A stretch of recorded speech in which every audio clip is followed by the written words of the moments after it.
Okay, I think it started with this 248-622. That's not your number. No. Okay, that's not it. All right, let's try this one. Nope, that's the old telephone number. That's why. So you should save our number in your phone, though. I can tell. I wanted it. I have it in here. Okay. Wrong number. Okay. And Zach gave me his number. I didn't get it in here, so that's bad too.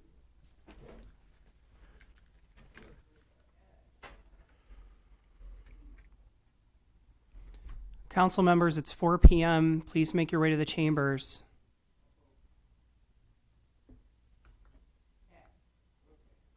I'm shocked there's not more general public here, though. Oh, but not. This is budget. This is a budget hearing.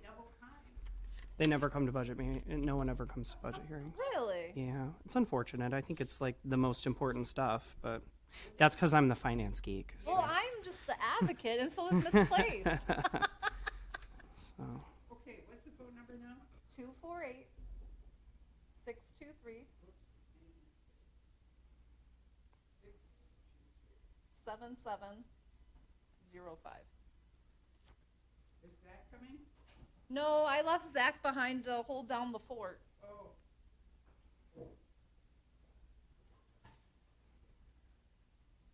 And his last name is D-U-T-L-E-Y? U-T-L-E-Y.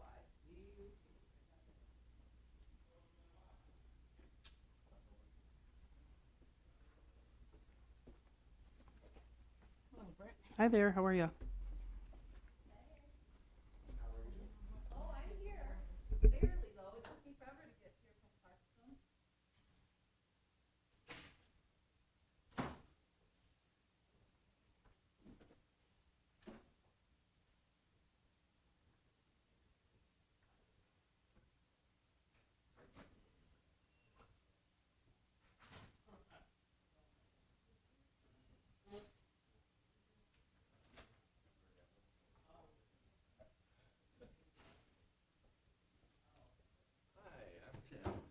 Who are you? Tim Grimal, the mayor. How are you doing? Well, I am glad to meet you. Well, me too. I know we've got a meeting coming up on June 15th. I won't be here. You won't be here. Well, we should move that up then. You're concerned, I understand, about the cemetery. Is that right? Well, we've got a meeting on the schedule for June 15th, but is that because you're moving? Someone did mention that you're moving out of state. So when will your last day be living? Closing on my house is the night.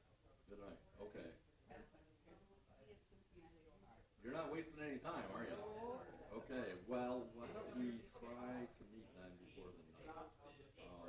If you come with me, I'm not going to be able to see here. you will. But I was hoping to have a more in-depth conversation. Oh, good. Yeah. So, well, I want to.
Good afternoon. The time is 4:04 p.m. I'd like to call this special meeting on the budget, special meeting of the Pontiac City Council to order for May 31st, 2022.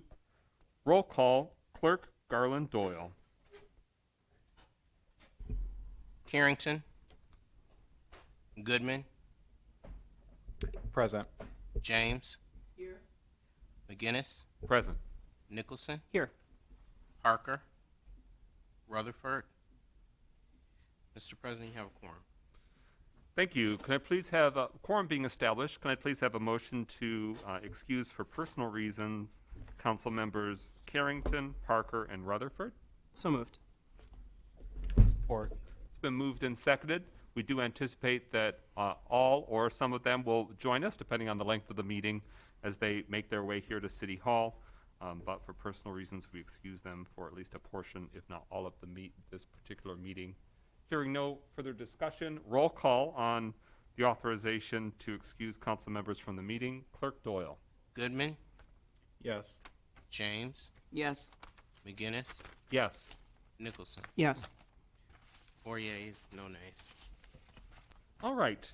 Could I please have a motion to amend the agenda to add, after the public hearing, but before public comment, a review of the city council budget?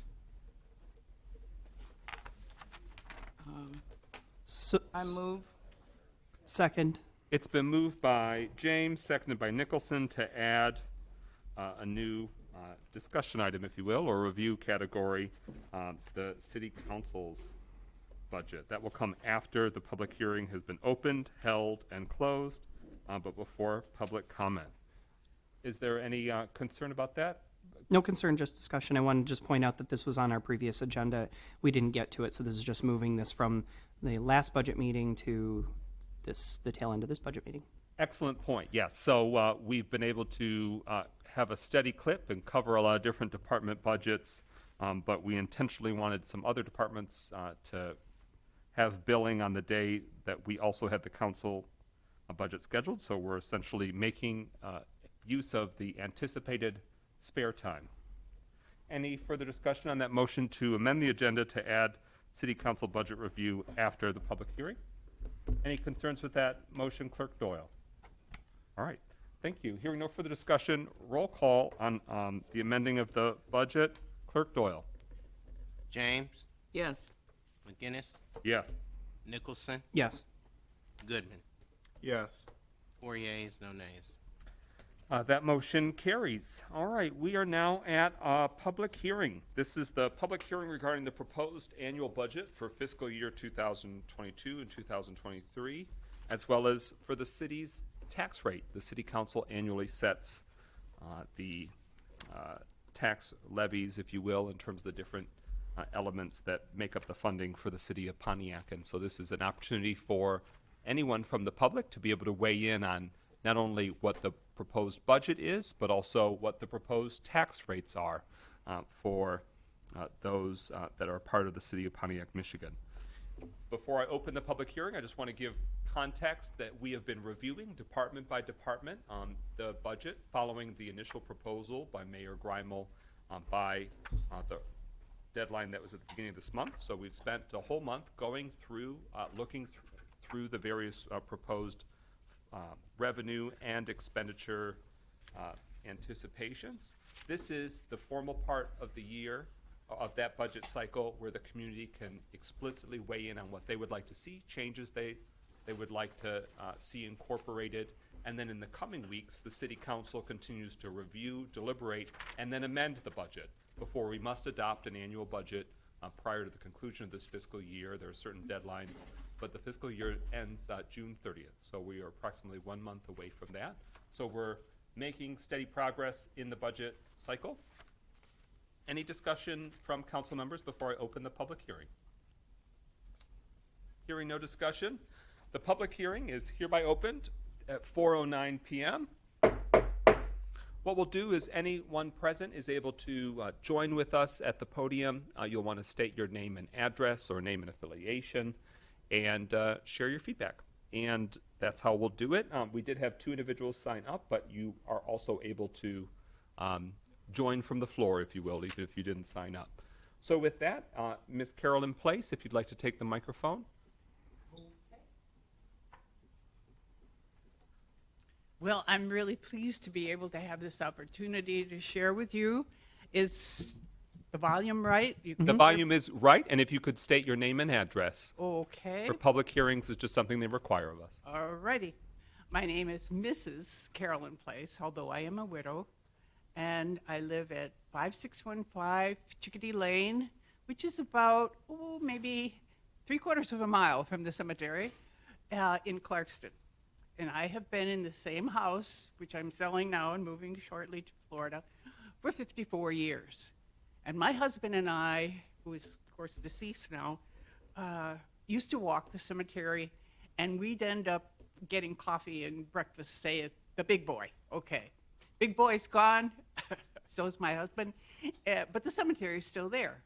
Okay, way back then, we decided, as we walked through there, gee, we ought to get a plot and, plan ahead. So we did, kind of back in the back of the cemetery, up on a hill, dirt road, but there were only 2 or 3 lots or markers there, and we assumed that over the years, things would change. The road would be paved or graveled or something. We got this lot in 04. 04? 014? That's 10 years. 14 from 22? Well, let's see. It's been a long time. And when I came back from Florida, one of the first places I did was stop at the cemetery, check it out, see the marker where my husband and eventually I will be. And lo and behold, it's still dirt. And in addition to that, there was a burial. So I had come in the front entrance and up and around, but I couldn't go out the Maybe Road exit because of the funeral. So I had to back up and back up and back up and back up until I could turn. Now, when I got down to the road going out of the cemetery, and by the time I stopped and took a look at my car, I'm thinking, oh my goodness, I'm selling my house. I can't take this car and leave it in the driveway or put it in my garage. I got to go get it washed. And then I'm thinking, wait a minute, how about all these years and nothing's changed? There's big potholes, and there's holes on the Maybe Road exit. When they're filled with water, you can't tell, but some are as big as a bushel basket. You could lose your whole tire in there. And the traffic is going whoop, whoop, whoop, both ways, and you got to get out of there. Anyway, I thought maybe it was about time that we tried to talk to all of you and see what your feeling is about the cemetery. Now, you have a copy of this petition in front of you, but I'd still like to read it to you if you want to look at it while I read it. To whom it may concern, and that means you, from concerned citizens using Ottawa Park Cemetery. This is a petition requesting the repair and paving of existing dirt roads in Ottawa Cemetery, which is your responsibility. We feel that the roads in your cemetery are a disgrace to the people who must drive on them as they come to honor and remember their loved ones buried there. It would appear that you, who are responsible for the maintenance of these roads, have absolutely no regard for the living or the dead. If this were not true, then over the many years, these roads would have been repaired and paved where dirt roads still exist. If you cannot financially uphold your responsibility in this regard, then the cemetery should be sold to a community that could and would honor our dead and the living in this area who daily come to honor their loved ones. That's pretty strong. It is strong, but I guess I meant it that way at the time because I was feeling really dismayed, I guess is a good word. I like to quote something from Helen Keller, and she said, "Alone, we can do so little. Together, we can do so much more." And I would like to think that together, we could make a difference. Now, I have spent many hours, believe me, over at the cemetery, I have 52 signatures here, most of which had to be my discussion one-on-one with these people. You know, what are you doing here? What's this all about? And I asked them to put down who they were honoring, be it mother, father, neighbor, whatever. So when I present these to you, you wouldn't believe I stood in the grocery store maybe and asked people to just sign arbitrarily. No. There's 51 signatures here representing a lot of wonderful stories, which I'm going to share maybe with the mayor one of these days. But I would like to give them to you, and the time doesn't seem to, it stopped. Wow, isn't that wonderful? We can't reach across it. I sure can't jump over that. I can get Deputy Mayor is here to assist. Oh, Thank you. Answer any so is the questions council. that you have. I'm happy to also answer them too, so I can better explain the location of where her loved one is. Thank you. Thank you very much. Petition is received, and if there's nothing further, does that conclude your public, your comments during the public hearing? Okay, I appreciate the time that you gave me. Sure. You really seem to be listening, and I appreciate that. I've served on school boards, 16 years, planning commissions, and I know you get enough public people saying what they want, but truly, this needs some attention. Thank you. As a point of order, I want to add, because it's a public hearing, I'm sure all of us are itching to respond to you, but unfortunately, per our rules, we're not able to converse back and forth during this process. But if you stay around, I'd be happy to tell you that I too am scheduled to be buried in Ottawa Park and would like to see that cemetery, turn around. My brother is there, my grandmother, a lot of my family. And my grandmother, I think, lives behind you at 5746 Warbler. Thank you. Thank you for your time. And as Councilman Nicholson indicated, for this section at least, we won't be having interaction. But if you have the time, you don't have to stick around, but if you have the time, folks may offer in their closing comments or interaction further. That's all right. Thank you very much for making the time to be with us today. Next on the public hearing roster, Melissa Musa-Spearing. Hi, guys. So I'm going to kind of back what Miss Place had said. Miss Place came in a few weeks ago. She was concerned about where her loved one is lying. It literally is a dirt road. The potholes in Oak Hill are getting gigantic, and I know that you guys will have the millings out just as soon as possible. But they're getting gigantic. I am now forced to have to drive an SUV because if I drive my car, I literally will bust tires from the potholes in there. Also, I would also ask that you guys put some money away for every year going forward to get the trees cleaned up at both Oak Hill and Ottawa Park. Not a bi-yearly or every 3 years. Every year until everything is cleaned up and in a good working manner, I would ask that you guys budget that kind of money away. Unfortunately, the trees have been left too long, and there's quite a lot of work to be done on the trees out there. With that said, we'd love to see Oak Hill's office opened. That is a big concern. I know that I get a call every week from families who have loved ones at Oak Hill, and when I have to express to them that they should come see me at Ottawa Park, they're very unhappy with that statement, but unfortunately, there's not a working office down there. So if you guys could find some money and a budget to maybe relook at this and see how we can get that office open, I think it would do the citizens of Pontiac, along with you guys, a lot of good. So here's my statements. Thank you. And if you'd like to give the address of the Ottawa Parks Oh, sure. as your Our office. street address is 6180 Dixie Highway. That's Clarkston 48346. Thank you. Are there others who wish to offer feedback and public comment? Mr. David, you have the floor.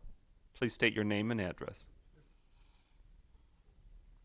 Good afternoon. My name is Rick David, 28 Franklin Boulevard in Pontiac. Well, first, I was under the impression, and it's inaccurate, that there was going to be an overall kind of big picture review of what the budget was when it said the public hearing. So I misunderstood that. So that's fine. the first thing, those that know me, I always start off with the Federal Reserve study of 2012, where Pontiac, where they selected 2 cities from each of their states, and they selected Pontiac and Grand Rapids, and Pontiac was declared to be an overwhelmed city. Grand Rapids was in a different level. We were with Gary, Indiana, and a fading city was Racine, Wisconsin. So I've been trying to call the Federal Reserve just to see if they would do an upgrade on this, and I see other kinds of studies about Pontiac. My big thing is that, so I'm 76, and I'm optimistic about this, but about your role. But I still think that we're an overwhelmed city. And so many of the things, what I would want to see when I'm 80 is that we're at a gentleman's C in every dimension of the city. Right now, I would say the only thing above a C is the Sheriff's Department. We know from Ms. James that at one time there were just 2 people working with the 20-some parks. We have been in a posture of a reaction instead of a positive role moving forward and trying to figure it out. For example, I'm on the Historic Commission, and we react to people. But ideally, we need to be proactive. And very seldom do we have anything that's proactive in the city. So I would love to see if we can, I don't know if we're still overwhelmed. I think we are. I then would turn to my street in front of Franklin Boulevard. At one time, it was one of the grand streets, grand areas of Pontiac. It's terrible. I've had a bed and breakfast. I no longer have a bed and breakfast there because I'm embarrassed to have people come to my bed and breakfast. There's holes in it. There's, in the road. It's the worst. And they should be going down William Street instead of big trucks, and they go down Franklin Boulevard. They speed up. We've talked to different people about perhaps like Ottawa having a stop sign at West Pike where it intersects with Franklin Boulevard. There's a lot of possibilities, but huge trucks come, especially in the beginning of the day and the end of the day. So, Seminole Hills and Franklin Boulevard were at one time was really a wonderful place. And I can just say that it's very sad. The next thing is we have nothing in common with District 1. Nothing in common with District 1. And neither does downtown. They used to call themselves, and I forgot the name, you would all know, they didn't call it District 1 for one time. The previous head of it called it something else, and I forgot what it was called, but then you would know about it. I think we have more relationship with Seminole Hills than we do with District 1. And in District 1, when I was head of Lighthouse, District 1, Mr. Bass would have sometimes meetings at our place because it was so screwed up, District 1, that it was a part of Lighthouse. We didn't have guests from Lighthouse. It should have been District 7 maybe. But it was just crazy. So my own thought is that I only see one thing in the whole city above a B, at a B, and that's the sheriff's office. And what I'm hoping is that when I turn 80 in 4 years, that don't get grandiose. I can live with a C. I can live with a C in everything we do. Now I see the Director of Finance, and let me just say, he is the most important person employed by the city. He is the trust officer of this city. He makes sure that people that we're doing what that needs to be done. And we've had a history here of incompetent people in the finance department that have given the mayor and other people license to do things that's really inaccurate. So I want to move from a reactive to a proactive stance in everything we do. I want to see, and again, you may disagree, there may be something else, but there's lots of D minuses in different services that we have in the city. And that's nothing to be missed. We just have to say that's the reality. How do we move it to a good, solid C in 4 years with the idea in the next 4 years we get it to a B? Nobody ever gets an A in my grade. Nobody ever gets an A. But how do you get in 8 years to a solid B in every part of the city?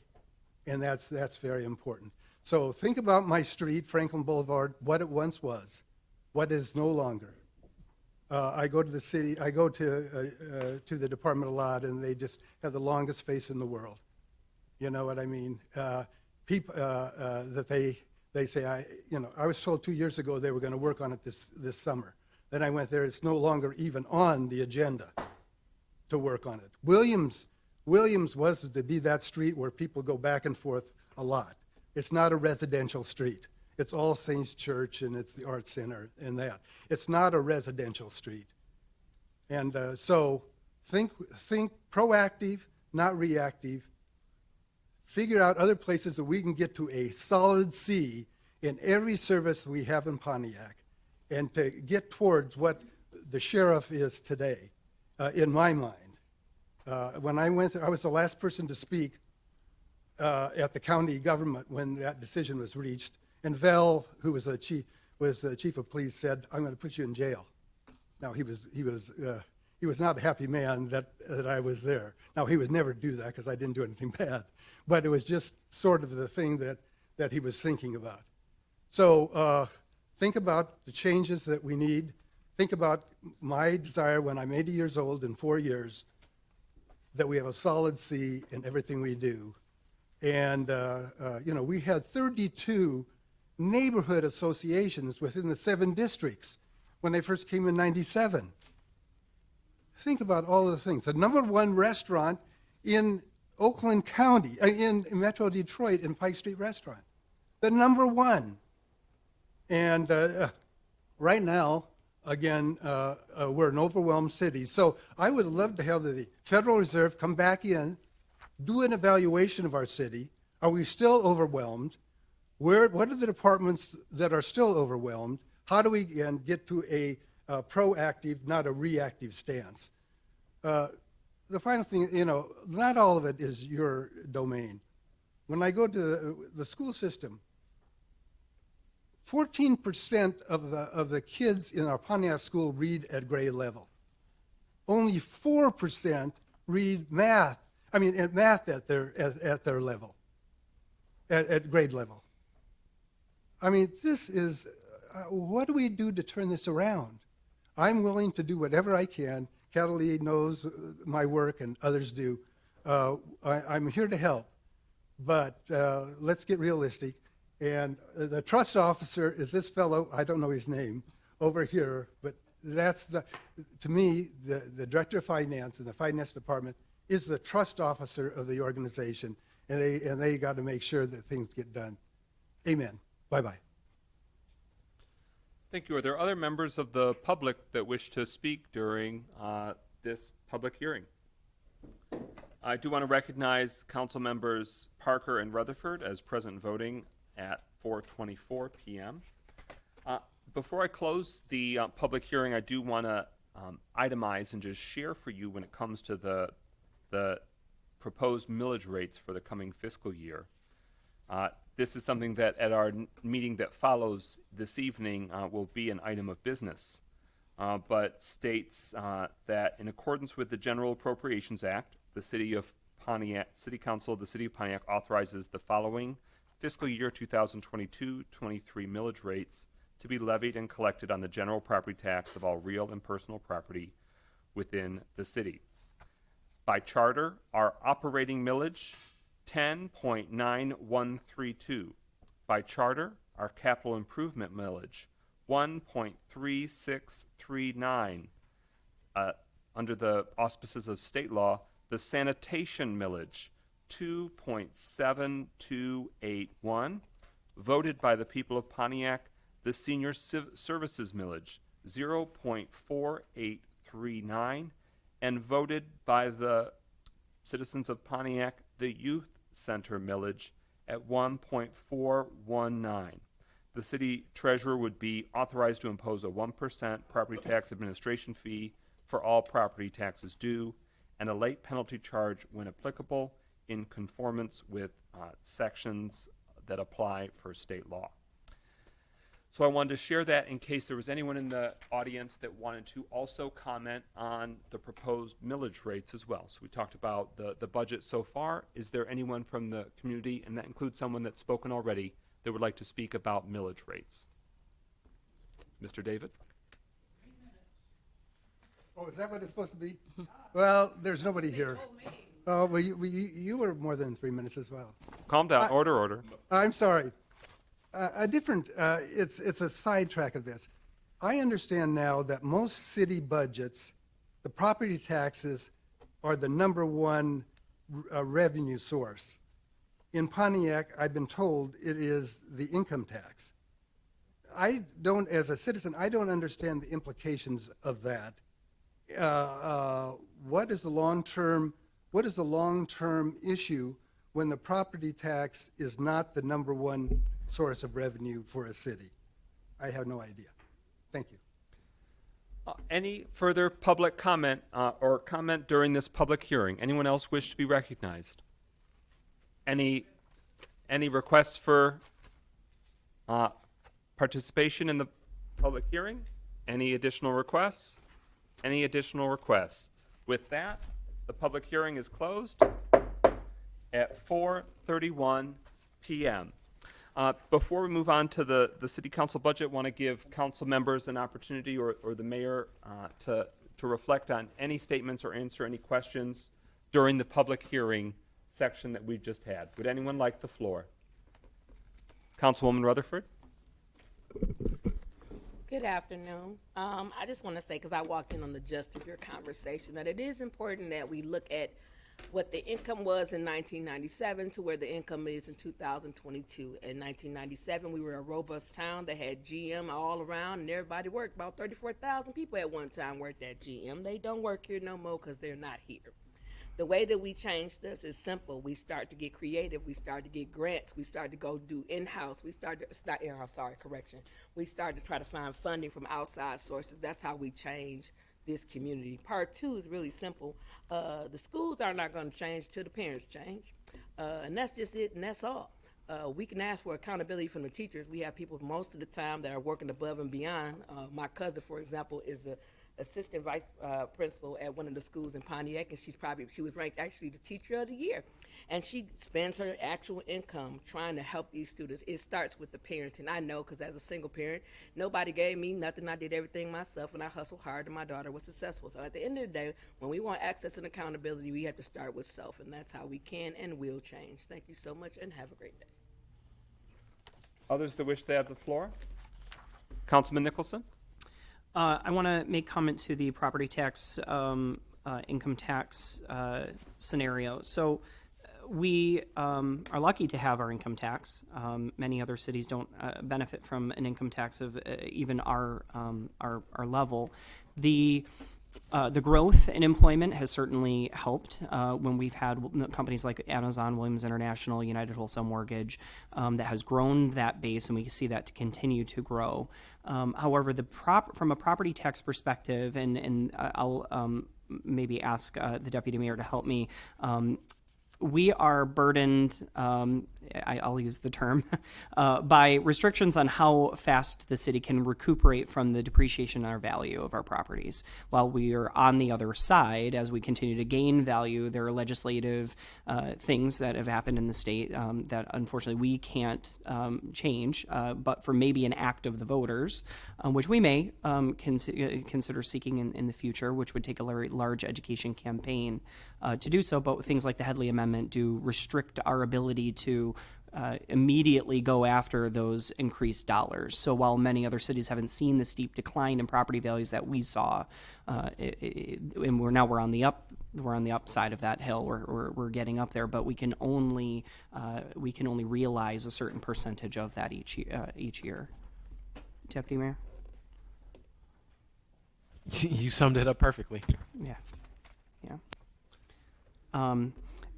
As for the cemeteries, I'll give my. I spend a good amount of time in Ottawa Park. My younger brother is buried there, and my cousin, and I have a plot there. My family has plots there. And not only am I concerned about the street, but we've over the years had issues with water table in the back of the cemetery. What I'm concerned with in hearing the requests from personnel from the cemetery is I asked during the cemetery budget hearing about how the cemetery was involved in the building of their budget. So to hear that there's additional needs financially and not seeing that reflected in the budget in any way, shape, or form, I'm still concerned about what our process is in involving the cemeteries or the management company with the cemeteries in the process of building the budget. Did you want? Yeah. Mayor Grunlow. Yeah, so I do have a meeting coming up with the cemetery management company on June 15th. We did have some meetings scheduled earlier, but those were bumped repeatedly. I understand at this point that they're not available sooner than the 15th is what I've been told. So I think, again, we're the ones who rescheduled some of the initially scheduled meetings. I think that happened twice. But I think at this point, they're not available until June 15th. So the good news is that will potentially at least afford us with One of the, an opportunity to make a budget amendment before the adoption of the budget, or immediately after. If we adopt the budget earlier than June 30th, we could at least make an amendment to that budget as needed. So I guess I'm not going to go back through and ask the question again about how the cemetery management company is involved. I think that maybe in the future, the way that our department managers are involved in building their budget worksheet, I think they should go through the same process. So they have the opportunity to give their input ahead of all of this. I mean, like I said before, the roads, especially in the back of the cemetery, but also the water table issues. I mean, we had a potential relocation of my cousin because the water table was sitting so high. Wow. This was years ago, many years ago, but I hear there's still remediation issues. But I don't know if in previous years to this that they've had more involvement in or opportunities to put impact or input into the budget process, but I think they should be treated much like we do with our department directors and given that opportunity to, and if it's the management company that's not giving that feedback, then I think we should be considering a change. Because, I mean, those are things that just get, I mean, to hear, well, could you guys maybe consider do some of these things? It's like, the train is leaving the station. It seems like we could have had these conversations and gotten this information prior to the process. Well, I'm open to that. It is a little bit of a different animal, I'll say, than some of the other departments in that setting aside infrastructure improvements, which aren't really cemetery budget items, generally speaking, they're really viewed, I think it's fair to say, as DPW budget items.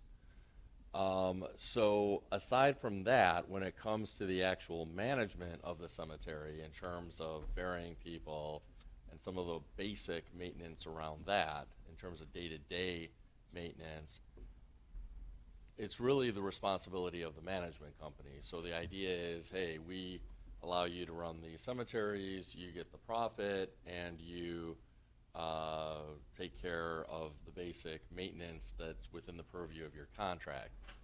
When it comes to major infrastructure investments, to the extent that those are outside of the purview of the contract, they really fall under the DPW budget. So the budget concerns aren't, I don't think, typically paid for out of the cemetery budget, just to be clear, in terms of these infrastructure improvement concerns. This is the first I've heard about the high water table, so I look forward to having a conversation about that when we get together on June 15th. We have had internal discussions with DPW about the nature of the roads there, and that was true even before Ms. Place started circulating her petition. So that has been on our radar screen. But again, it's more of a DPW budget issue than a cemetery budget issue. Mm-hmm. Okay, yeah, I hate to see somebody in a grocery store conducting a petition if it's something that we could have certainly had a conversation about. I think if it is DPW, I think maybe a subcommittee could have a deeper dive into how that budget works and, what we're doing vis-a-vis or where these things land, because it's not represented anywhere, and I get the conversations haven't happened yet. It's just disheartening. Other discussion from council members? I do want to answer that, yes, the majority of the city's revenues, my understanding is that over 50% are generated by the city's income tax. And we are one of 23 municipalities in the state of Michigan that have that income tax. Mayor Grimo? Yeah, I don't know that it's actually more than 50%, but it is a plurality. I don't know that it's an outright majority, though. Well So, put, yeah, it's the top revenue yeah, category. it's the number one source of revenue. And I think there are some very serious concerns and problems with that. I think it's pretty clear that city income taxes, when the vast majority of cities and all townships don't have income taxes, that it serves as a disincentive to businesses and residents moving to the community. So I don't think it's ideal at all, and it's it's somewhat alarming that our property values are so low that the income tax actually generates more revenue than property taxes. So that, I think, is than real estate taxes, and obviously much more than personal property taxes. So it is, I think, a significant concern that we're so dependent and reliant on the income tax. Other discussion from the public hearing from council? All right, thank you very much. With that, I would like to make a motion that we have a 3-minute recess before we move into the city council budget. Can I please have a motion? I make the motion. There's been a motion Support. and by Councilwoman Rutherford, seconded by Councilman Goodman, that we have a 3-minute recess. Roll call, Clerk Doyle. McGinnis, Yes. Nicholson, Yes. Parker, Yes. Rutherford, Yes. Goodman, Yes. James. Yes. 6 yeas, no nays. That motion carries. The time is 4:42 p.m. We will be in recess for 3 minutes. And just note that the camera's still rolling, so don't say anything profane or or amusing with the hot mics. I'm going to go get hard copies of the council budgets. Raise your hand if you already have yours in front of you. Okay. Thank you very much. Okay.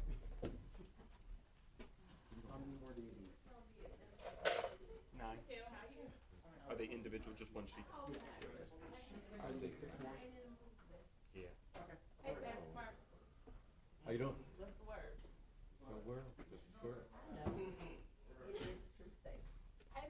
How you doing? Hey, sorry, my phone battery died. I figured. Blessed. Thank you. But I think we were kind of wrapping up. Yes. Yep. No, there was no worries. All right, cool. Yeah. What's up, Hey, Mel. What's good? I was gonna say, I feel like I owe you a call. You owe me phone. Well, you haven't called that many. Phone. When? Saturday? Phone. When did you call, honestly? Phone. I'm doing. Do you not watch Dave Chappelle? I do, but that was fifth. Fifth. I meant fifth. I meant say fifth. Fifth. He was like, fifth. There can only be one. How was y'all weekend? My goodness, y'all talk a different language. Oh, Dave Chappelle. You just gotta know. Yeah, I'm I very familiar don't. with the skit about the Fifth Amendment, I- but that's fifth, not fourth. I meant to say fifth. Oh, okay, okay, all right. But there can only be one. No, it's playing. Y'all ain't 1, 2, 3, 4. I missed your speech yesterday. I was being a bellhop. You mean here at City Hall? Yeah. Yeah, I had 3 different activities that I was speaking No, I on mean, yesterday. I seen you go leave. I said, I just missed your speech. Oh, okay. I didn't see you here, actually. I I figured was you must have been there. I was the bellhop. You were the bellhop. Yeah, I was letting people in use the bathroom. Thank you very much. Oh, nice. Were other council people there yesterday? Me, Carrington, McKell, Michael. Where? Okay, I knew Mikhail was there, actually. I didn't know Mike was Out there. here yesterday. Michael was the bellhop #1. I was his assistant. We sat there all. Yeah, it was the Delia Sharp, Yeah. Identify Your Dream. Oh. Stop all that. Do you have yours already? You're good. You have yours. Yeah, I got mine. It's be a short council meeting, right? Cause it's hot, and I want some ice cream. So y'all, be on time today. Let's not be here 3 hours, please. What's up, man? Hotter than yesterday. It's hot today. Hot mic, hot mic. I got the fan going in my office. I'm gonna say it. So, Larry, did you get all your stuff yesterday? I'll be right back. Did you get all your stuff yesterday? I did, yeah, barely, but I was jumping quite a bit. I left Perrymount Cemetery and got there just in time to speak at the Oak Hill Cemetery.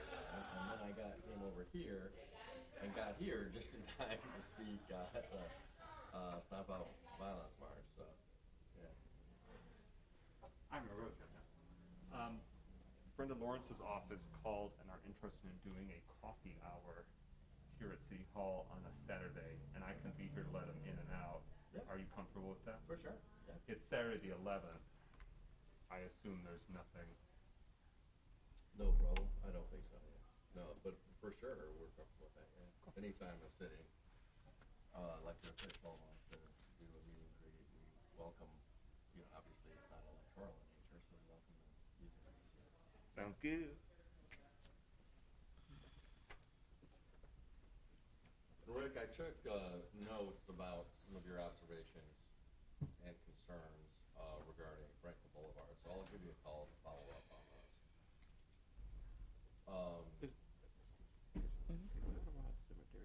It's interesting because I think, although I'm not sure, that Franklin Well, Ottawa Boulevard is the, actually no, Ottawa is the one that is not in the city of Pontiac.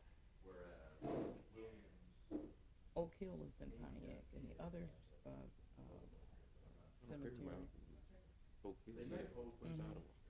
Ottawa is actually out on Dixie Highway somewhere. It's not in the city of Pontiac.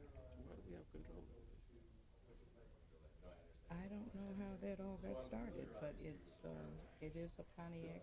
6-hour historian.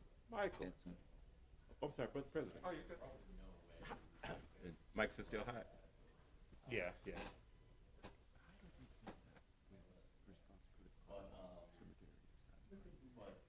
The city, just like how Pontiac Municipal Airport, the city of Pontiac purchased land and water for township to build an airport, and then in the early 1960s traded with the county, so it became a county property. Yeah. But the city of Pontiac, when the population was exploding and therefore the burials are growing so dramatically, they acquired property on Independence Township, and so it's a municipal cemetery. The city owns it. City created it, and one of the emergency managers, they were trying to spin off the overhead of the burden of trying to care for and maintain, do the burials. They attempted to sell it, and then they were informed, I don't know if there was a court case or what, but legally in the state of Michigan, a municipal cemetery cannot be sold. So there's no way to That they can sell it. divest Who one. owns the one there on Orchard Lake? Orchard Lake, Mount Hope Cemetery, it's the Catholic cemetery. Oh, And that's it's still a owned by the Catholic. Archdiocese of Metro Detroit. Oh, And okay. specifically Holy Sepulchre Cemetery in Southfield, I think kind of has like some administrative duties. Yeah, because that one is well kept. The one there on Orchard Lake. Yeah. Yeah, and they had to make some hard decisions with the fence because people keep driving into it. Mm-hmm.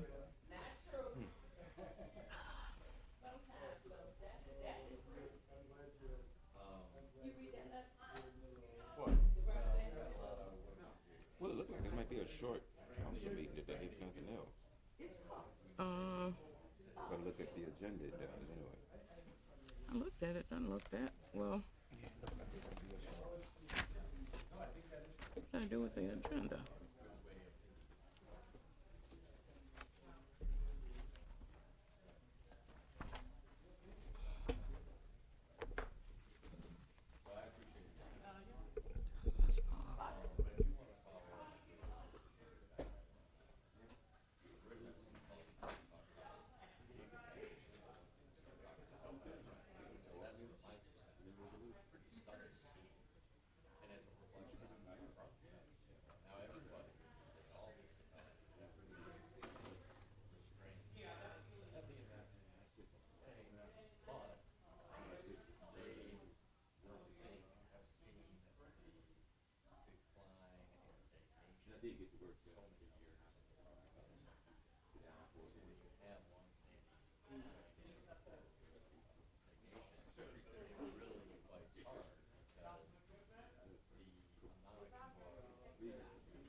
I mean, the grammar.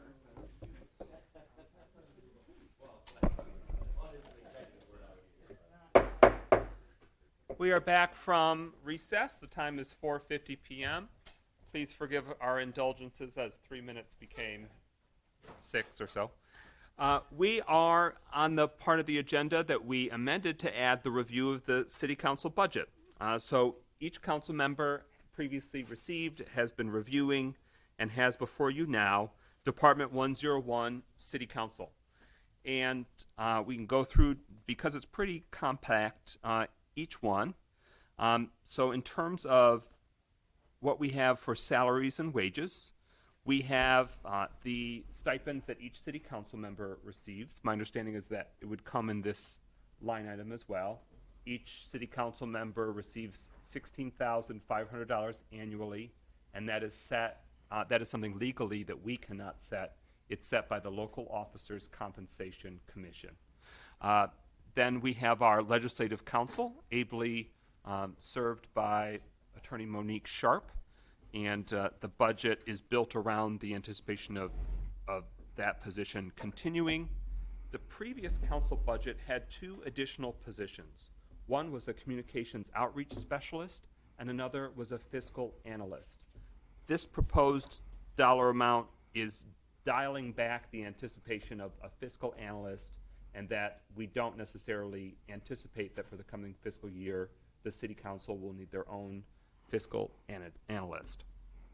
And so you see some of the FICA, medical, life, et cetera. It's really just formulaic, built out of those positions that we anticipate. We go down to, for example, office supplies remaining the same at $8,000. Publications and maps, that is, we anticipated that we may include it. What's that? Okay, thank you. Thank you for that. So 5,000 continues for office supplies and 8,000 continues for postage. Nothing incorporated for publications and maps, as well as computer equipment that appears in other departments in terms of how it would be acted upon overall as a city operation. And then we also had that computer equipment swap out and upgrade that was done in this current fiscal year, so there's not as much of an anticipated need. Next is city events at $40,000. Just for further understanding, we continued at that same level. But does the administration or legislative council Sharp able to share what that vision had been in the past for maybe, is it council-led or council-generated events, or is it a contribution to other city events? Did we see that come to fruition in any way in recent fiscal cycles? Okay. Legal services, what was budgeted for the previous or current rather fiscal year of $272,000 has not manifested, but is still expected to be a fraction of the projected activity. And so I dialed that back, not expecting city council specific legal services that must be enlisted, although we can always course correct in the course of the year if situations arise. Audit compliance fee. Now I had, excuse me, I see, am I losing my line here? It's the second legal services. Okay, second legal services, got it. And then audit compliance fee of $54,400, pretty on the nose in terms of what was actualized, and that's kind of comparably kept along the lines. When the city does its annual audit, it is technically it's the city council that is enlisting the services of those professional auditing firms to conduct that audit. That's why it's in the city council's budget. When Pro Tem Carrington and I were on the school board, it was the same deal. It's technically the school board function to perform for the entire school district those annual audits, and that's why it was in the school board's budget as well, for what those professional audit services, audit compliances. For membership dues and services, we kept that pretty comparable. And you've heard in the executive office budget, their review of how they may expand our municipalities' involvement in certain professional associations or membership dues. And so we intentionally will want to coordinate between both branches so that way there's nothing duplicative and we're maximizing the city's membership. That's the plan. District projects. So $150,000 had been budgeted for this fiscal year, and the proposal is to continue that again for the next fiscal year. I want to take this opportunity now to say, is there any discussion? What's the vibe and the feel of council? Would you like that to continue? Would you like it to take a different spin? Obviously, we are been doing catch up as we come midway through the fiscal year with our new terms. Councilman Nicholson? I would like to see it continue. The difficulty that I'm having is finding contractors. Getting quotes it's become very difficult, and especially the short time that we had from setting our projects to actually trying to realize those projects. Within that time frame, of course, it will continue, but and we can continue to do that work and assign those dollars. I mean, we have a list that's very, very long of what our residents are interested in District 2 of accomplishing, and I think they feel very empowered that it's led by them and not an organization that they don't subscribe to or feel speaks for all of us. I think when they are able to be engaged by the council district at large, there's not a special interest that's attached to it in a lot of ways. So I think it's great. I just think it'll be much easier for us to start the budget year with that in mind rather than having only a few months to put it all together. Absolutely. I'm still hoping that we sprint through the finish line and make the most of our limited time, and that's the vibe and angle that we're going on.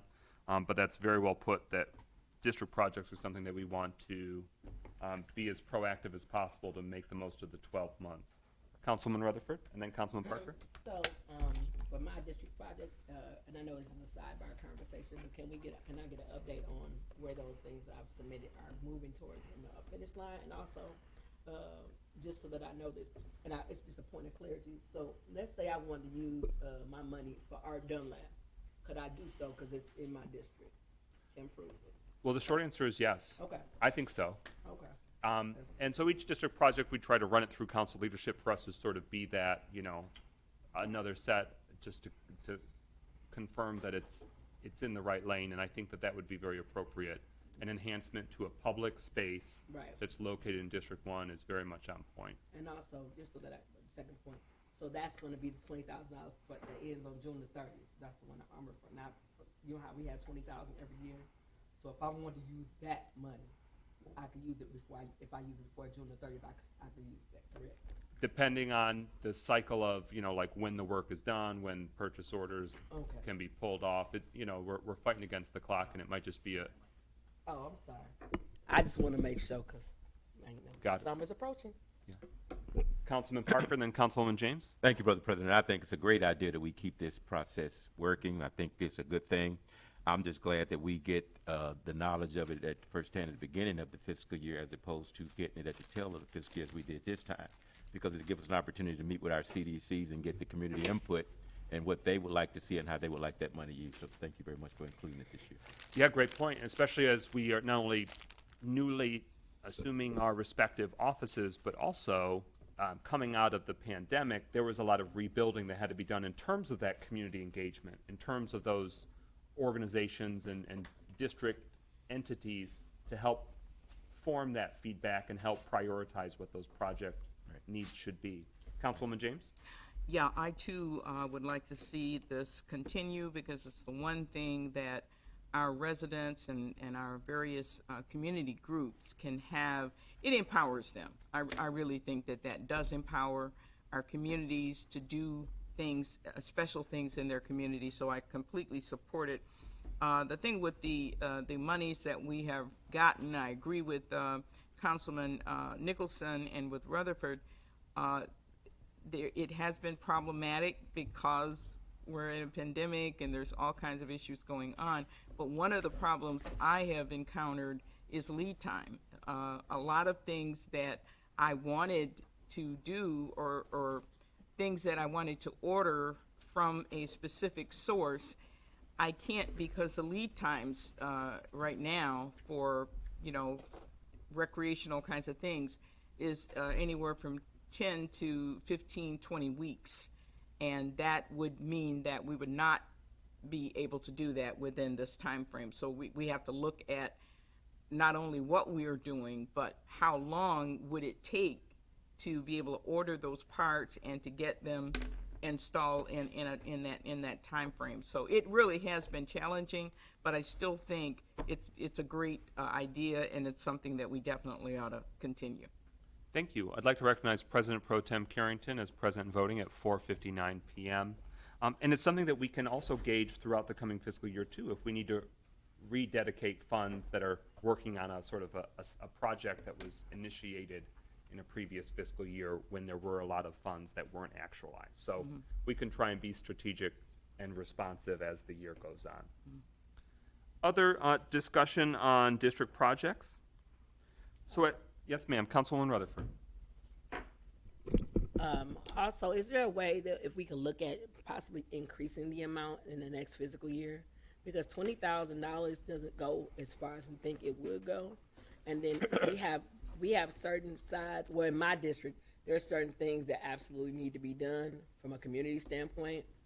And I just think we need to really think about increasing that budget. I know everybody's always a stickler for we don't want to spend unnecessary money, but we also want to take pride in our neighborhood. So I just make that as a suggestion. And maybe, just maybe, we could increase it next year.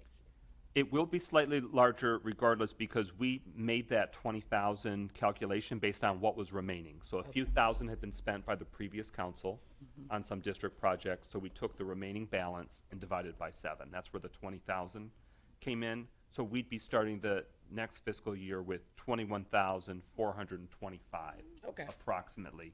But as we were just discussing with Councilman James, through the fiscal year we may redetermine based on if we're really able to get it through the system, get projects going. But it could also hopefully motivate us to work with the administration to maximize all line items, because there are many other different dedicated, appropriations for capital improvement projects, for public spaces that we can work through other line items in the budget too. That we don't have to make the city council be the only thing that's doing the heavy lifting to enhance these city initiatives. Pro Tem Carrington? Yes, thank you, President McGinnis. And right now we're discussing the city council budget, right? Correct. Okay. Concerning, I'm sorry, it's animal control, professional service animal control, I'm assuming.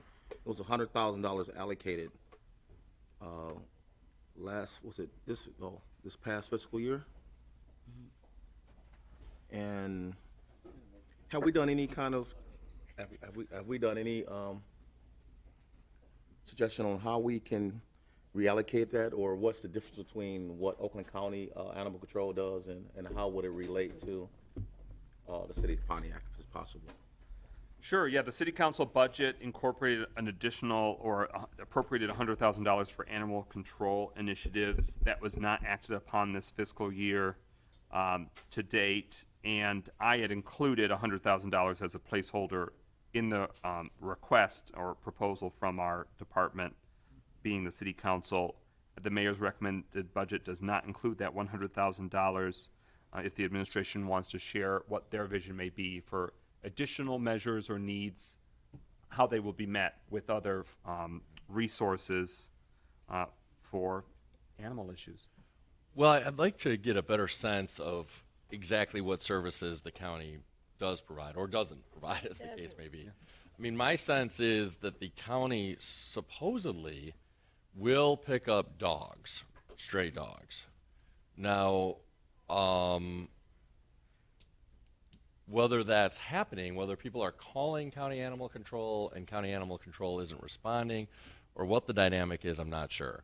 But one question, and it's really a question for the county, is what are they willing to do or not willing to do? So it would be nice to get a sense of the baseline question of what is the county supposed to be doing, and then think about, okay, well, if the answer to that is zero, the answer to that is zero. But my recollection from my time as a county commissioner is that they were, this, again, whether they're actually acting on this or not is a separate question, but that their stated policy at that time, and I believe in more recent years as well, was that they would respond to calls to pick up stray dogs. Is that something that information that could presumably be obtained in the very near future? Yes. That way we can make strategic budgetary. I've actually got a meeting scheduled for this week to do a deeper dive into that. Thank you. Councilman James? Yes, I'd also like to know why that was added. Maybe Attorney Sharp can tell us what was the thinking of the previous council as to why that was added. Why was it added? Because What need did they feel, what specifically were they looking to do? they were looking to deal with dangerous animals in the Okay. city, because apparently it is a concern. And your current ordinance does not address dangerous animals, so again, that has to be overhauled. You have to do a modification of your current ordinance. In terms of, again, Oakland County, the mayor's going to reach out and have that conversation with Oakland County, but I know Ms. Phillips did in fact have conversation with Oakland County. They do not pick up dangerous animals, and again, they have set hours with some of the animals that they do pick up. So if in fact you have issues outside of the 9 to 5 time frame, you have no one to address those issues. Again, it's a matter of getting so many different parties a part of this, like the Sheriff's Department, Oakland County. The thought of the previous council, again, was to allocate, to keep this money under the council's budget because of, again, they did not want to put the money in the budget for the mayor, the previous mayor, to possibly reallocate to another area. But it's because of the fact that there is a need for a dangerous animal ordinance. Councilman Rutherford and then Councilman Parker. So we have a pit bull issue in the city of Pontiac, and that's why I think we shouldn't take this away, because we have I had an incident 3 weeks ago on Harrison where we have an individual who, there's a pit bull that's not tied up, that's not licensed. The county didn't come get him. They're not going. Actually, she came up here to visit me and Kafani. I think it was a month and a half ago. Kafani, was that a month? And she ended up having to pull her gun on this animal. So we should be careful, because we do have a major pit bull issue in this community, a major one, where they actually either attack, they're not licensed, they're not cold or whatever. So we have to be careful, because like I said earlier, a month ago, we had an individual who ended up pulling her gun on a dog who wasn't registered, wasn't licensed. She called the county, they didn't come get it. She came up here trying to look for resolution, and I do believe she still hasn't found any. So that's just my take on it. Say that the need for dangerous animal is because you don't want to just basically just deal with dogs. It has to be called a dangerous animal ordinance. Councilman Parker? Thank you, sir. And in addition to pit bulls, I know there's some Rottweilers that rummaging around and messing up with folks. I recall, at least in our neighborhood, a Rottweiler grabbed another person's dog and actually killed it. So there is that. And then I know in our neighborhood, which is portions of it is supposed to be protected wetlands, there's coons, there's possums, there's all kind of stuff rummaging around. And so I'm just curious as to how, because I've called sometimes and getting the answer is kind of like pulling teeth. So yes, we do need some type of ordinance to be able to control those things. James, Carrington, Nicholson, Grimel. Yeah, are we saying that we want to, in addition to needing a dangerous animal ordinance, are we saying that we need some kind of licensing of animals in the city? Because I don't believe the county actually provide licenses for dogs, that where the owner would need to show proof of, that the dogs have been properly had their shots and things like. I don't think the county does that. They do. They do. They do For canines. for dogs. For Okay. pit bulls. Is that a requirement though? Is that in our ordinance that that dogs should be licensed? If you, again, the dangerous animal ordinance that the previous council and administration reviewed was Farmington Hills. And Farmington Hills has a really good ordinance, but it has to be tweaked so that it could fit Pontiac. And in that ordinance, it addresses those issues with licensing. And again, like the first incident, the second incident, the third incident, you've got to be able to address all of that. And Oakland County does not deal with all of those issues. Pro Tem Carrington, Oh, I'm gonna pass for now. Councilman Nicholson. So I'm looking at the county's animal control website. The services that they offer, it says Oakland County Animal Shelter and Pet Adoption Center also provides a number of other services, including dogs and livestock running at large, patrol and enforcement of service areas of stray animals and livestock, investigation of livestock kills, and conducts annual dog censuses. It also talks about their dog licensing process. One thing I do want to note, though, is that it says their staff is 9 people for 46 municipalities, and they handle over 5,000 calls a year. Again, their hours are only 9 a.m. or 8:30 a.m. to 5 p.m. I had a stray dog running in the neighborhood, and it does instruct you not to call them, but to call 911. And the officer that came actually let the dog in the back of his car.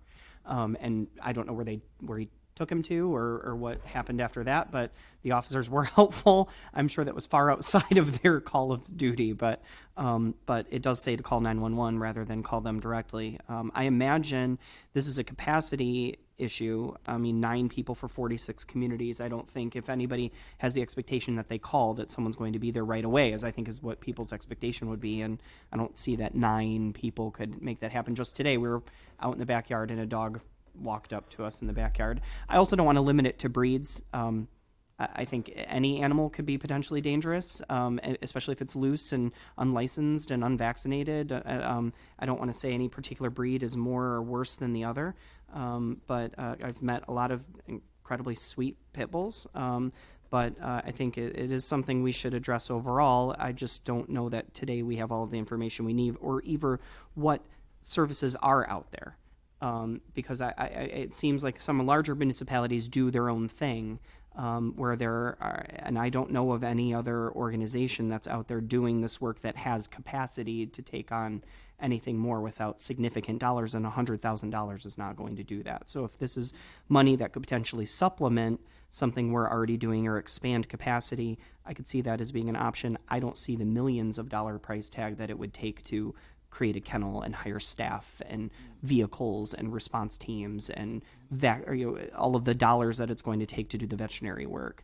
That is that's a big order, and I don't think $100,000 is going to touch that. Mayor Greimel. Yeah, so I want to echo a number of the observations that Councilman Nicholson has made. Again, I heard what Ms. Phillips said at a recent meeting. I don't think that's entirely accurate. Like, I do think that the Oakland County Animal Control provides, at least they're supposed to provide, some basic level of service and responsiveness. I don't think that it's with very quick response times, even during the hours that they're open.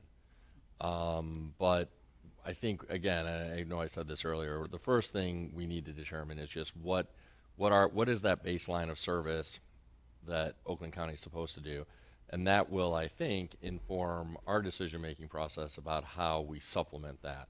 You know, is it a question of needing more robust service during that 9 to 5 hours of operation, or is it more a question of having some coverage the other 16 hours of the day? And then thinking through, well, how would this $100,000 actually be used and spent is really key, because just because $100,000 is there, what do we think we're getting with that? Is it a full-time person or a couple full-time people who are addressing the question of stray animals? This is a really important area on a couple of levels. One, and most importantly, obviously, it's a human safety issue, when it comes to dangerous animals. And I understand Ms. Sharp's observation about trying to make sure that we have a meaningful and robust dangerous animal ordinance that clearly spells out what an offense is and what the remedies are. Is it, first time that it happens, and what is it happening means? Is that a bite? Is it something other than a bite? And is the initial response a fine? Is it destroying the animal, euthanizing the animal? What are the repercussions? And so I think all that's really, really important. But it's also a matter of animal welfare too. I mean, having so many stray animals in the community, when it comes to normally domesticated animals like dogs or cats, raises, I think, serious animal well-being concerns too when we have all these feral animals running around. But it's also another form of blight, frankly, to have a lot of stray animals that are unsightly, many of whom are diseased, and can be very scary to the general public. So, one of these, I mean, we're really talking about the budget today, and so I'll get the answers about what the county animal control is supposed to do, and then we can hopefully have a meaningful conversation about how to supplement that. In terms of the drafting of the ordinance itself, I welcome that, and I didn't realize that the previous council and previous mayor had looked at actually adopting an ordinance. So I'd be curious to learn more about that process, where it stands, why it didn't happen, if both parties were interested in that. The last thing I'll say about the budget is I'm agnostic as to whether or not it should be under the city council's budget or somewhere else.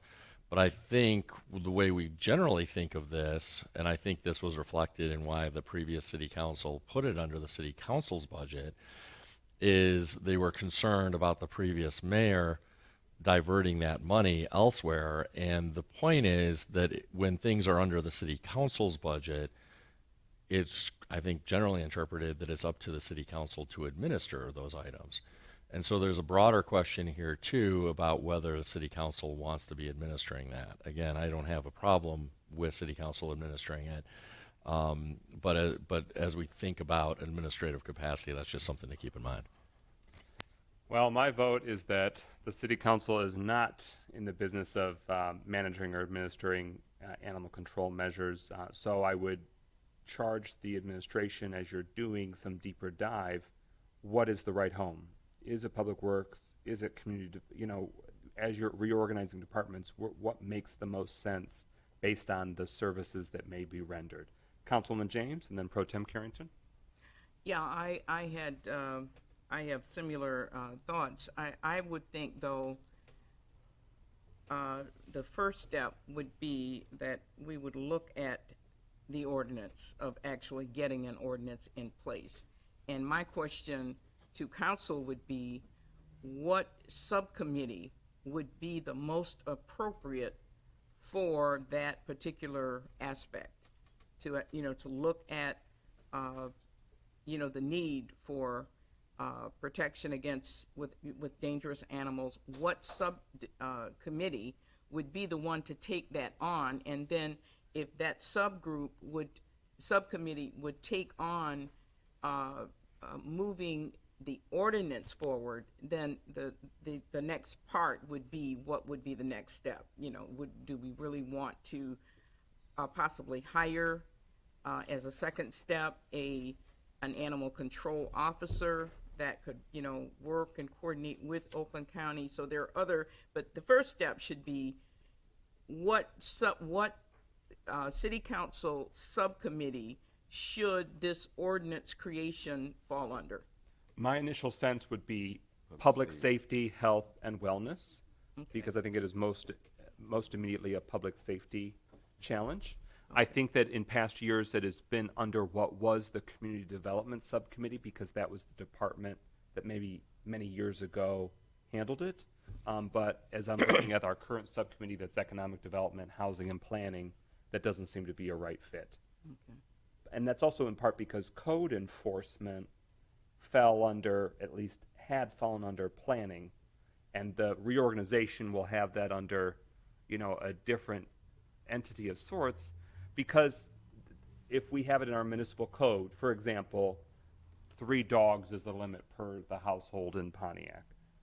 In my mind, that's the limit. I don't know if that's really it, but I've internalized that from looking at the egg-related question years ago. So in theory, it's a code violation if there are 30 Chihuahuas or any breed in a household. And so it kind of, it might delve into, it crosses some different channels. But my gut says that for our immediate purposes, it might make the most sense for public safety, health, and wellness to look at the question of dangerous animals.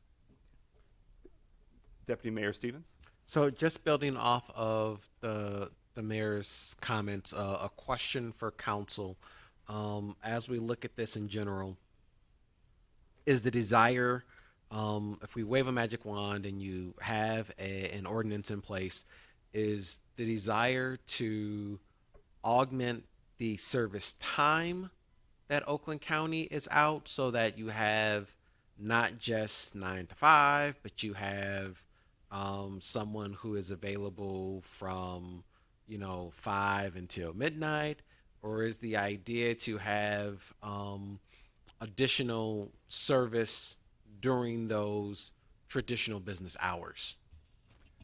I think that some of that fact finding might bubble that to the surface because, for example, if we identify that what we want to see with dangerous animals, what we want to prevent, what would be harmful to humans and animals alike, the policies that we want to set in place, then we would compare that to what Oakland County Animal Control presently provides, and then what are the sort of menu of options on, are they the entity that can fill that expanded need? I am open to that. Speaking as one councilperson, I am open to the potential solution being that we enlist Oakland County Animal Control to do an expanded suite or an expanded service time if they have that capacity. Thank you. Mr. President, I think a good place to start, of course, if 911 is the group that's responding and then they're working with these different entities throughout the county, I think the sheriff's department might have some good insights of what they see, then who they're working with, that they work best with, that seems to be the right outcomes. I think that would be have a good handle on yeah. Pro Tem Carrington? Well, I definitely don't want to belabor it. It's just that I really wanted to actually just put the conversation out there so we can start thinking about what that looks like. Because I don't know. I don't know the reason why it was there, or the whole situation of what was the plans of the past council and how to use that $100,000. So I definitely think that we need to find out how to use it and what capacity. I don't think I have any more questions on that. If I can go to something else. Yes, sir. You have the floor. Also, travel expenses for council. I think it's very important that we have some kind of travel expense or some kind of training expense for the city council. We had in the budget for the current fiscal year $2,500 for travel expenses and $2,000 in a lower line item for training expenses. What's in the budget proposal currently is $0 for travel expenses, but the maintaining of the $2,000 for training expense. That's what we got right now. Well, my suggestion is that, for one, right now, many of us hadn't had a chance to go to some kind of municipality conference, and definitely on 2,500, it won't happen. And actually, how we done it in the school district, that we had a budget line. We didn't have to use it. We can, if we don't see we using it, we can move to something else. But I definitely think that we need to have something more around at least $1,500 per council person in the travel line. What might make sense is that we just keep it all in the training expense, but boost that up, because that is right. When we were on the school board, there was, I think, a $10,000 annual line item for training, and not every year it was all utilized. But for example, they have the Michigan Association of School Boards. You do online courses, local, and then each year they have an annual conference that they move it around in the state. So we're not talking extravagant travel expenses to a tropical location. This is the facilitation of a professional conference. I know many municipalities, all or most of their city council goes to the Michigan Municipal League conference, and there's I get a sense that there's great value in that. So it might make sense for us to do some review of what would be the appropriate dollar amount that could facilitate that, as well as a few online training, conference or participation, and revisit that number. I think that's very appropriate. Councilwoman Rutherford? Question, what about the one that they do at the Mackinac Island? How does one get involved in that, and how do we get, because other cities send their people there to that too as well. How come we don't get to go to those type of things? But I'm just asking out of curiosity, because The Detroit Regional Chamber of Commerce puts on the annual Mackinac Policy Conference, and Mayor Greimel, in the executive, with his executive budget, he spoke to that he's reviewing or assessing if it makes sense for him as mayor to go up, the value. He's been before as a state legislator, I anticipate. Would that be fair, Mayor Greimel, that you've been to the Mackinac Policy Conference before when you were in the state legislature? Many times, yeah, which is always a trying experience for me because I'm deathly allergic to horses. Is that true? It is true. Yeah, deathly is overstating it. I've never come close to death or needed hospitalization, but I'm very allergic to horses. Duly noted. And so my expectation is that we would not want to build that in for city council members to go to the Mackinac Policy Conference. I've been as a staff member when I worked for the U.S. House of Representatives and I think in the state legislature as well, but I went kind of like semi-rogue, not for all the bells and whistles conferences, just because it's where there's a lot of action, and I was doing fundraising for Congresswoman Lawrence.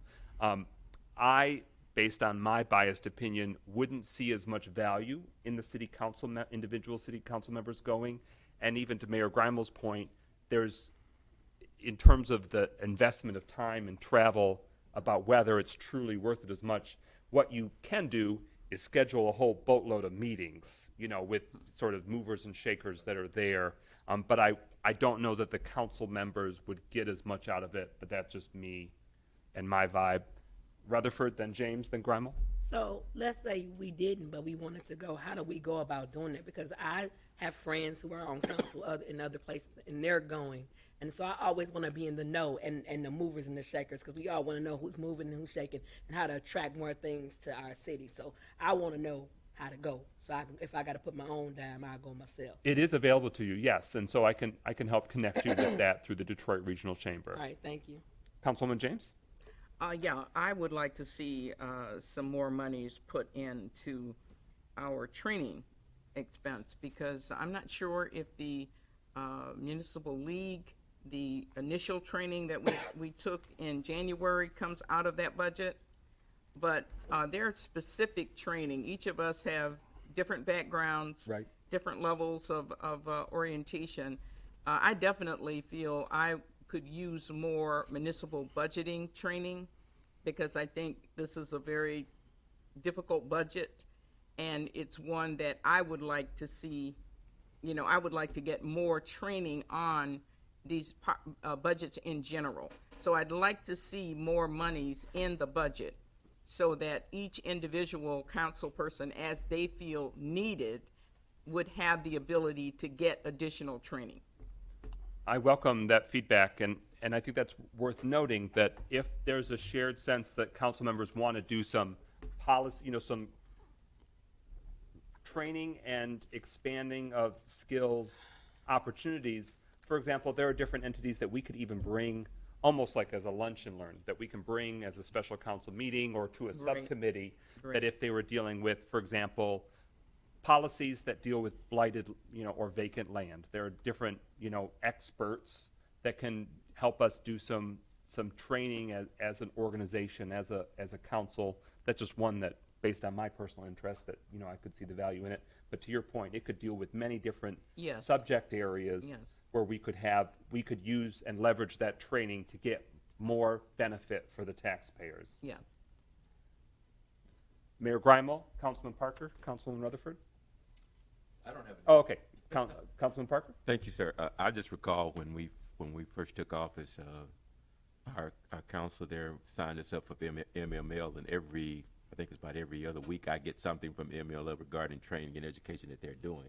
I just didn't, some of it I look at them like, I don't know if I need to even be there or not. So, but I would like to at least be able to get some of that information, because some of it looks like it's very good. I just didn't sure where the money was going to come from to pay for it. Sure. But now that I know where it might come from, I think it'd be very good to do that. And in addition to that, I know sitting on the GERS board, they offer training all over the place.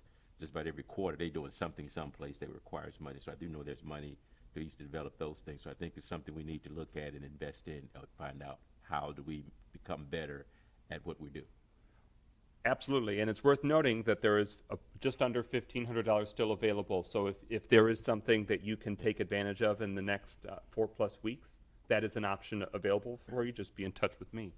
Councilwoman Rutherford, Legislative Council Sharp, and then Councilman Nicholson. Is in our budget, or do we have the retreat in here as of right now, or no? Are we not doing that? Are we doing it?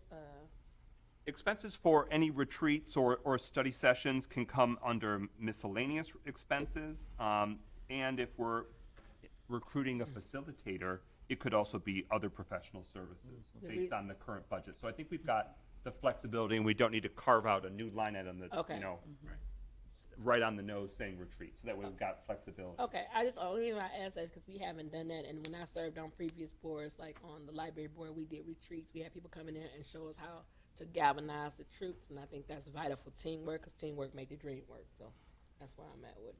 Yes, what we talked about in the communications engagement and operations subcommittee on Friday was that once we get through this budget cycle, because it is asking a great deal of you and your schedule to do these deep dives, that once we've adopted our fiscal year budget and worked through that process, that we can regroup and say where every 3 months we can have sort of a study session or retreat type function where we're still meeting, it's still going to be a public meeting, but it's where we're working on some of our internal operations and trying to make strategic goal-setting action.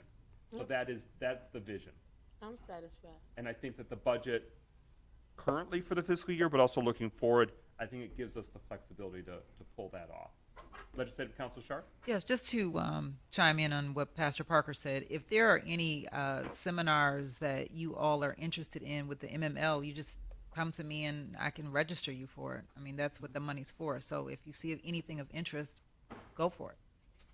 Thank you, yes. Councilman Nicholson? Just want to get us back on track. I thought we were doing a good job getting through the line items, and then we skipped ahead a bit. Could we resume, Mr. President, with other professional services or COVID-19 expenditures and carry down the line as we were? Sure. I intentionally did not request further COVID-19 expenditure funding, in part because those sort of grant or governmental funding that requires specific itemization of those protocols, not expecting that in the future.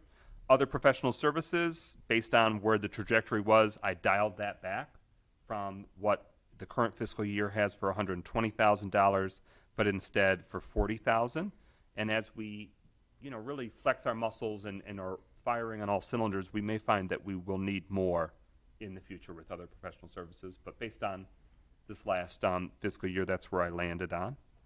We already talked about animal control for communications as it relates to the telephone, cable TV, internet. That is something that is not built into our budget. It will be, I anticipate, built into another departmental budget that services this building as well as our suite of offices. The printing and bindery service, that shows up now in a new line item with the communications department. And it was discussed for previous departments how it's sort of mapped across the board with different departments, their sort of prorated portion of insurance coverage. Same with building maintenance, equipment rental, et cetera, copier lease. But we do have in there $200 remaining for copier supplies. And then we spoke about training expenses and miscellaneous expenses. I haven't had too much interaction with that. Legislative Council Sharp, in your time with the City Council, what are some examples of how that's manifested? But I mean, it's miscellaneous intentionally. Like you said earlier, with flexibility, whether it's the desk signs or something like that, or just miscellaneous things that may come up. Councilwoman James, thank you. Thanks. Yeah, going back to other professional services, 818, the 120,000, was that legal, was the outside legal services part of that? What's an example So of with other? the large amount for legal services, the one line item, that was, yes, because they used Clark Hill at different times, which you don't have those issues now. Trying to think with the other large amount, also with other professional services, the previous council had a parliamentarian. So her hourly rate was figured into that as well. Thank you, that's helpful context. And so the current fiscal year budget totals for City Council $1,259,620, at least through the end of April. What was actualized, actually expended was $353,253 and projected to be just under $500,000 when the fiscal year dust settles. So we had proposed or requested the budget of $917,300, and with the proposed budget where it's at presently is $733,627. So I think we've identified a number of smart areas to bolster and reinforce to better meet our needs. But in the coming days, I encourage us to keep contemplating and reviewing, see if there's other areas that we need to strengthen or fortify. But my vision is that the City Council budget reflects City Council needs and operations, and we don't need to any longer use it as a catch-all to protect priorities so that way they don't either get gobbled up or disappear or lost in the ether in other departments. I would hope that the needs and staffing and actions and initiatives of the city can fall within the departments that will be executing them, that will be carrying out or responsible for those duties. Other questions, discussions, and feedback as we review the City Council budget on Department 101? Legislative Council Sharp, were there any further items that we should be thinking about that we didn't look at it through the right lens? No, I think you guys covered everything. And administration, is there anything further, or the finance director, anything that you want to elaborate on the conversation, or we asked a question that you have a sliver of an answer you'd like us to consider further? No pressure if nothing applies. I do want to share that when the question came up about animal control and what's the best subcommittee, earlier in this special meeting it was brought up about reviewing cemetery needs and the contract for the cemetery. I think based on how we have organized our subcommittees, the best subcommittee for that currently is facilities and property. So that if the facilities and property subcommittee wants to think about how they can build in or incorporate that cemetery contracted agency feedback, I think that makes a lot of sense. But each January we'll reconsider our subcommittee structure, and we can make adjustments as needed. See, who's got too much of a workload, who's got too, what's got too light, who'd like different assignments. We have that flexibility.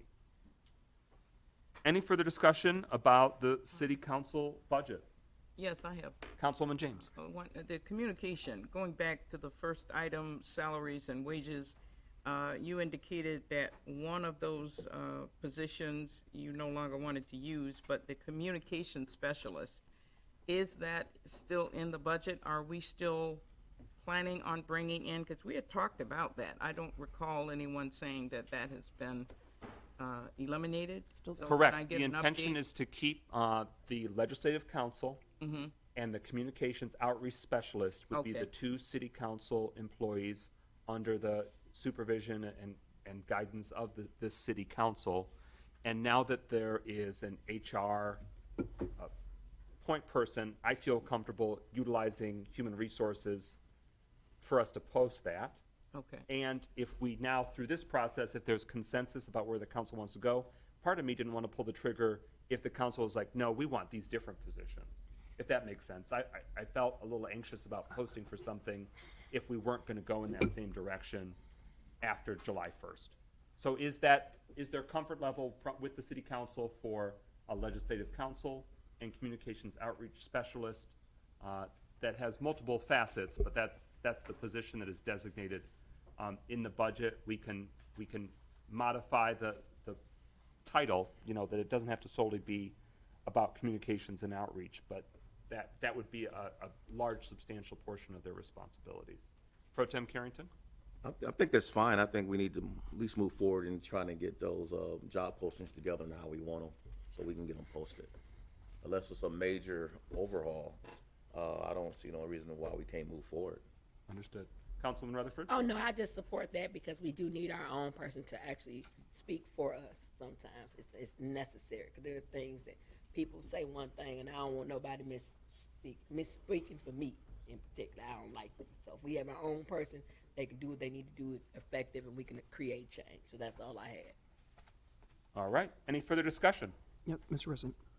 Councilman Nicholson? I for a while have been feeling like while there's many entities and organizations that work on housing in and around the city, that the root of almost 90% of the calls that I take are related to housing and housing needs and housing issues, whether it's rental property issues and people having needing help navigating that process, or people with voucher questions and problems having not found the right or a comfortable answer, or people going to community nonprofits and trying to navigate the field of hundreds, or calling 211 and getting numbers for services that don't offer that service anymore. I myself have been in that rat race. I really feel, while communications specialist, I think there's a really good, strong need there, but I really feel like someone who is, and we can't just throw this at someone who's administrative, it has to be, coming from a nonprofit background and working in human service agencies, a social worker that has worked in case management, that knows who the players are, how the voucher system works, what the legal process is. I just don't see that service being offered. And if there was money on the table, if there was a position, and it seems like so much of our casework has to do in the field of housing, I hate to muddy a communications specialist. To me, if I applied for the job communications specialist or whatever iteration, what I know we all currently need administratively and community support wise, housing is such a bigger animal and more complex thing that I don't think we can mix and mingle both of those things under one person's purview. But I really think, whether it's with us or a different place within the city, I really think somebody who is 100% dedicated to housing and housing issues is really important to bring together I don't see another person out there saying, here's all these resources, we're going to be the ones who can marshal all of them and help people understand where to go and how to utilize them in a case management fashion. And whether that's our duty to do it or not, we're getting the calls. So I want to know what we think about that, and whether or not it's something we think we should put resource to. Rutherford, Parker, Carrington? So we need like a James McQueen type of character, meaning like somebody who does both sides of it. Because what happens is, and I was just concurring with him, I always get a housing issue. And I've learned through trial and error what I cannot handle and what is not in my job description. Because oftentimes we thought we could call the landlord, right, and see if they're going to, that's just, I agree. So maybe we could create an additional position. That way we have a communications person, and then we have somebody who does strictly social work and all that. Couldn't we use that? Because we already have one for the legal, right? And then we have one we're eliminating, correct? Couldn't we create something like that? This is the time for us I to think we make should create strategic something. decisions. Yeah, create. Parker, then Parker, then Carrington, then James, then Grimel. Parker? Thank you, sir. As I was sitting and listening, and I somewhat agree with Councilman Nicholson there, but I thought when we established or thought about talking about that community relations person, that was the one-stop place where it would be divided and they would have the answers. And there was a couple of positions I thought we was adding to that could be somewhat strengthened, I thought, with what we're doing, without taking upon that whole process within the council itself.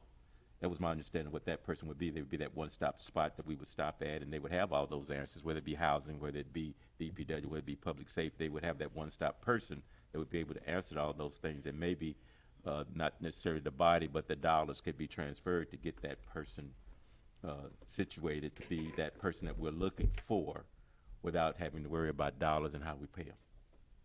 That's Karen? how I saw it. But Thank you. Carrington? Yes, I guess when we start saying social worker and case managers, it takes on a whole different direction when it comes to academics as well as certifications. So I sort of don't want to mix them up. I think that the communication person that we have can have knowledge of how to get people into certain directions. But do we really want to do social work from the council standpoint? So I just like the council to really think about how we can strengthen this position without complicating the position. Right. Because now we're saying we want a social worker, or a social worker comes with a master's certification. It's a little more complicated. So I just want to make sure we understand when we say these things that we understand what goes behind these particular titles. James, then Grimel, then Nicholson? Or James, then Grimel, then Goodman, then Nicholson? I'm out. Yeah, I want to say that, first of all, that housing is not one of the top issues that I deal with in District 4. I would say the top issue are code enforcement kinds of issues, outages and things of that nature related to public works. So there is a difference there, in the different districts. And when I'm looking at that position, I'm looking at somebody who's multifaceted that would be able to support each of us, in these areas that we are getting the largest number of calls. And for me, that is not it's not housing. Goodman? Oh, I'm sorry, Grimel, then Goodman?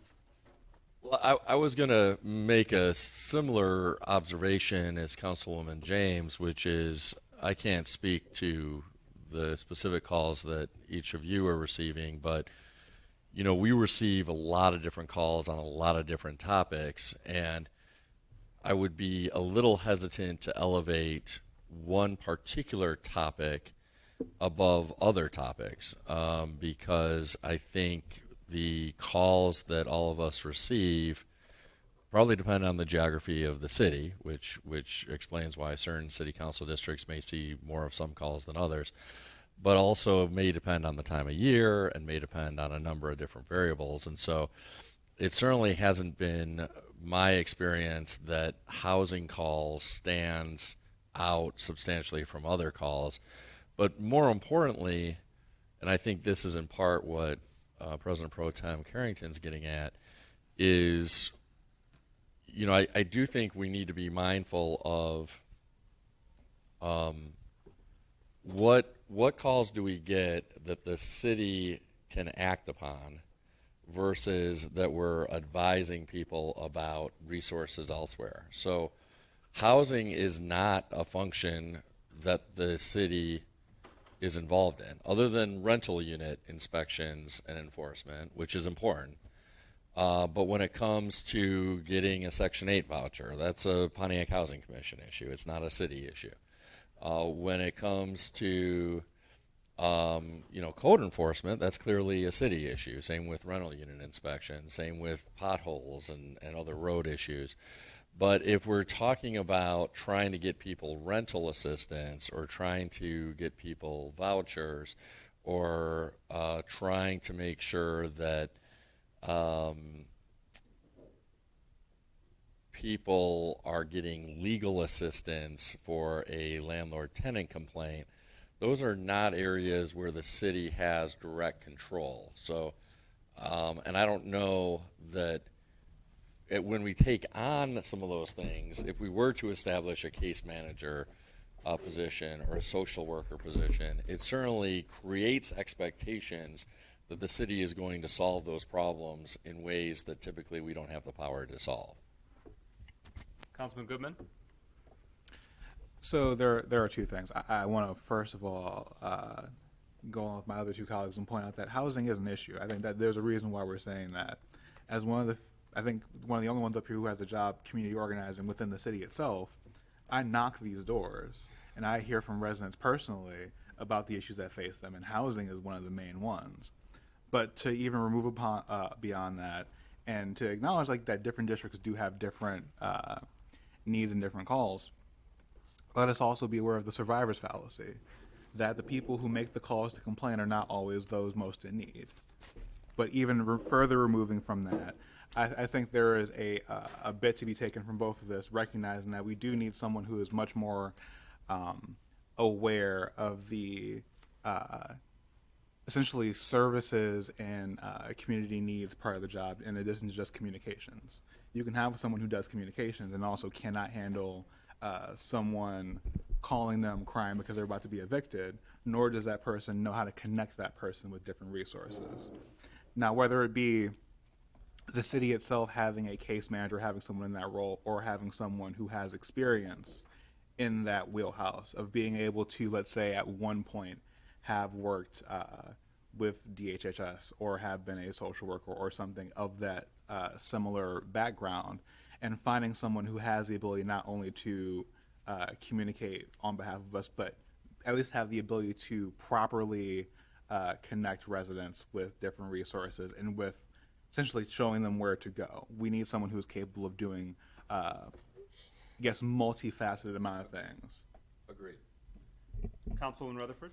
So I'm gonna speak Langley. It's not just being that I serve as the vice president of the Housing Commission, as well as because I get those calls more than most. It is a major issue, and it's a major issue about utilities. It's a major issue about violation from because code enforcement hasn't been in the past hasn't been able to figure out if people properties are even actually registered. They should be able to rent it. So we got to do something, because at the end of the day, we may not be social workers, but we do social work, and we have to balance it because we have to be about the business of the city. You did, and so that's all I have. Councilman Nicholson? I want to start by saying that I'm very offended that one of my colleagues would assume that I don't know what a master's level social worker does. Or I've hired them since October of 2014. I printed my resume off in case you think differently, sir.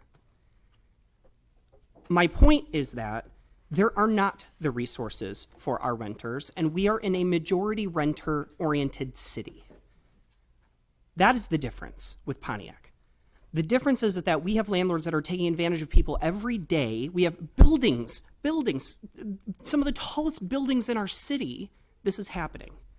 And we're getting calls, and we don't have the resources to connect them with. But those resources do exist. They may not exist in our backyards, and they may take 3 or 4 resources to connect them with.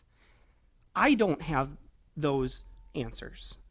And if we're going to take a position, money out of our budget, I would really first think, is there a place by which we can hire someone who has that knowledge, and that knowledge exists within case management social workers? I'm not saying that needs to be their title.